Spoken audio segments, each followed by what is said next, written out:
have kept it as no big secret. My Necramech will not level up. It was officially kind of part of a bug originally, so we'll just start this video all over again, because what I have is basically completely useless. Once you have completed the Heart of Damus quest, you can come in here and, well, basically start doing bounties. Once you land, you basically want to ignore that one on the left and go around here and speak to this one. This would be Mother. Go to bounties, and it's just the isolation vault. This is also where you get the weapon parts. More on that later, as I finally have all of those, but you need to start doing those bounties. Hopefully get a hold of the resource that looks like it actually doesn't drop from the vault. I didn't know that. It drops inside of the vault. Then there is the door. This was the first real teaser about the Heart of Damus. The door, though it was glowing, though it doesn't actually glow. There it goes. Until you swap to your operator, then you need to run in here, remembering that this will be unlocked with the Heart of Damus quest. As soon as you get your operator, you can come in here, speak to Lloyd. This is the Necroloid stuff. In wares are the parts you will need. You will need to start mining resources, because most of this is from mining, and the damaged Necramech casing. The damaged Necramech engine. That tempered stuff is a nightmare because it requires stuff from elsewhere. Also, I'm really lacking on resources at the moment. That stuff, the scintillant, that will hopefully, while you are farming for these, drop from there. And, well, that one's the pod, and that one is the... no, that's the weapon pod. That's the normal pod, that's the engine, just in case. Because I don't think I mentioned this one yet. They drop from the bad, I'll just put it that way, Necramechs that you take down in the actual vault. Now, the trick part to this, and I agree with absolutely that was weird, everybody on this, that right there, that is the tier 1. Read it very, very carefully. Explore an isolation vault. Clear all 3 while in the drift within 1 worm cycle. So you have to do that bounty 3 times while still in the drift. Not re-enter here and start another one. All 3 of them have to be done. I accidentally came out without setting it to invite only. Also, this says there's an enemy right behind me. You know what? I don't have to go out yet, so let's go in here and go where? Huh? Yeah, you will not stay there. But if I go all the way out here, the worm cycle would be the Fass and the Vorm. Of course, it would have to be the other one, wouldn't it? You come out expecting it to be right there. Oops. Did not mean to do that. But, whatever. We'll do that instead. Oh, hang on. That's not right. There you are. If you want to know which one it is, it will be showing on your orbiter actually. But hold in map, you can see there's 8 minutes left of Fass. You would not start that now. What you would do is wait 8 minutes until Vorm comes, and then start your vault hunting then. I have no idea what that is. The other trick to this... That has me confused. What is going on down there? Yes, I realised somebody was doing capture, so we'll kind of leave that. But the trick to it is run the vault and don't run the vault all at the same time. You want to run the vault, but don't open the vault.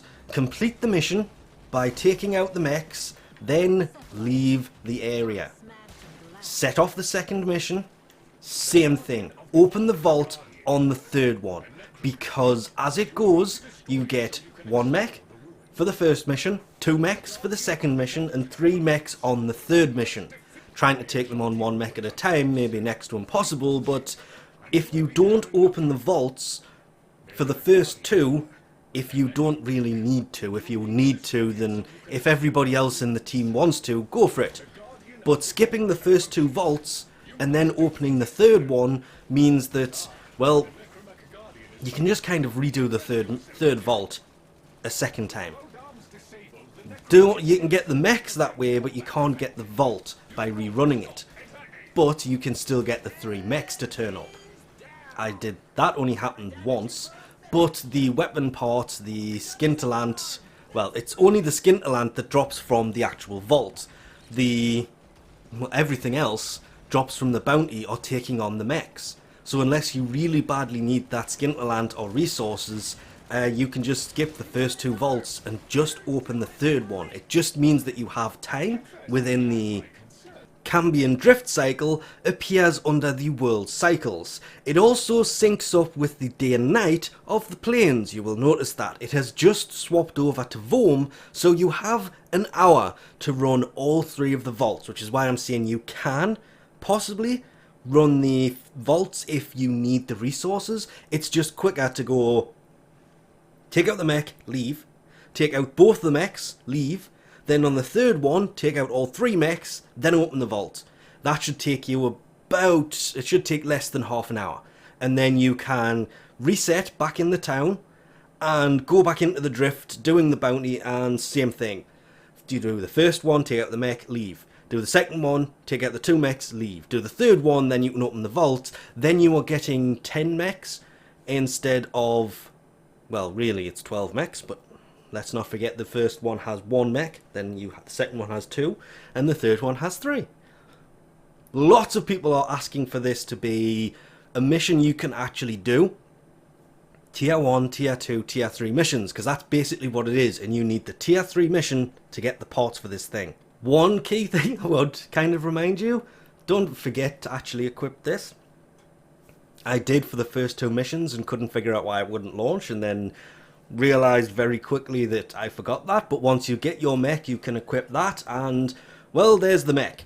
The abilities are actually really good. The first one, you just throw that grenade like you do during the quest. Second one gives you the shield. You will know this shield if you farmed enough mechs. It makes them invincible, and that's about the same time you need to run away because they will kill you with the third ability, which is the grave mines. The fourth ability, however, that is where this thing becomes so much better.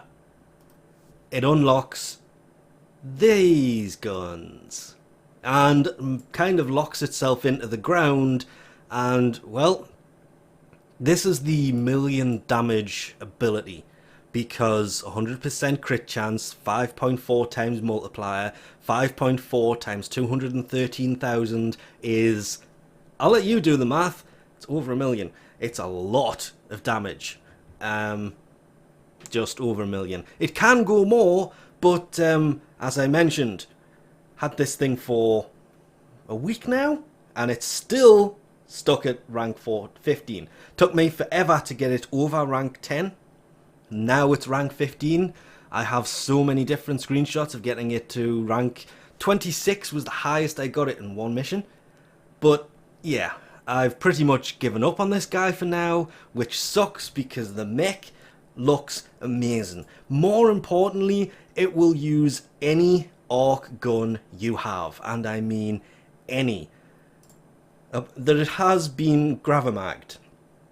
That's a whole different issue though, considering what happens when you actually build the flamethrower, which is a really good arc gun as well, but you do get the muzzle on with this, and considering what they did with this, I really hope they just unlock everybody's guns to be gravamagged, because I ain't doing these two, just out of complete principle at this point. But yeah, the muzzle on, you will know it, it's the gun that they use, but the abilities, honestly, also, you're using the wrong gun, you need to be using that so I can level that up, same here, you need to be using that so I can level that up. Not that it matters, because now it's equipped on you, it won't level up. Yes, I forgot about that. I guess you're using this. You know what? No. I fancy something different. You can use this. For the record, the gun in the left hand doesn't do a thing. The Necramech, it's great. Hopefully they will allow you to spawn these in missions soon. They have said they were thinking about it, or they might be going to do it in the last dev stream. Hasn't been done yet, but when it is, this thing will be usable everywhere. The Necramech is worth the farm, simply because what other ability can you think of that gives you over 1,000,000 damage? But we'll leave this off here for now. Thanks for watching, and I'll catch you next time.